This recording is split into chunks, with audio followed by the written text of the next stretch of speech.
Kutokea pande za jiji la Mwanza hapa Lock City, nikuletee habari njema kwa vijana wetu wa Serengeti Boys. Yes, ni under 17 ambao wamefanya maajabu ambayo hajawahi kufanywa tangu taifa hili la Tanzania lipate huru mwaka 1961. Yes, ni Serengeti Boys katika mashindano makubwa barani Afrika ya AFCON chini ya umri wa miaka 17 kule Morocco ambako yanaendelea. Wametinga hatua ya fainali mara baada ya kumtoa timu ya taifa ya vijana chini ya 17 ya Misri kwa mikwaju ya penalti 4 kwa 3.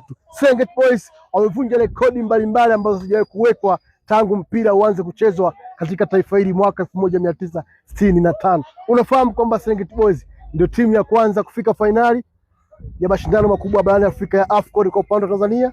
Na je, ulikuwa unafahamu kwamba Serengeti Boys ndio timu ya kwanza kucheza mashindano haya kwa mafanikio makubwa zaidi kuliko timu yote ya taifa, sio Taifa Stars, sio Twiga Queens na timu zingine zote za taifa ambazo zimeshawahi kufanya huko nyuma, isipokuwa ni Serengeti Boys, hawa vijana wa Wallace Karia. Pongezi nyingi kwa rais wa shirikisho la mpira Tanzania, ndugu Wallace Karia, kwa maono yake makubwa na namna ambavyo amefanya vijana hawa wa Serengeti Boys kuweza kufanya hiki ambacho wamekifanya na kuliheshimisha taifa la Tanzania la wakazi milioni 61. Lakini pongezi kubwa ziende kwa technical director wa TFF Oscar Milambo kwa kazi kubwa ambayo anaifanya kwa vijana hawa, kuanza kuwakusanya kutoka pande zote za nchi, lakini kuwapa mafunzo makubwa ya kimpira kwenye vituo vyetu vya pale TFF pale Mianjani Tanga pamoja na Kigamboni, kituo ambacho kimekuwa vikilea watoto hawa kwa mafunzo ya soka kuanzia ngazi ndogo mpaka hapa mafanikio haya makubwa ambayo tunapata.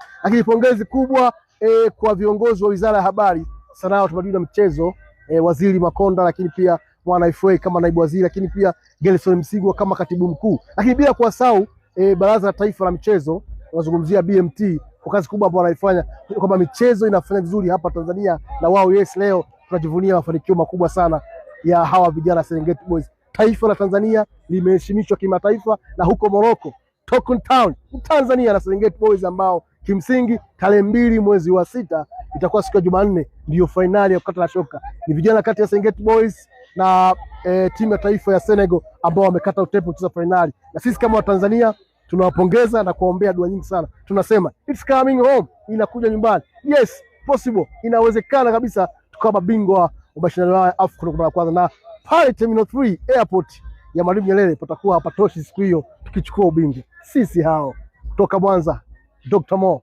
mzee wa Cuba, niko hapa beach ya thamani kubwa, maisha ya VIP kama ambavyo mnaniona. Sisi hao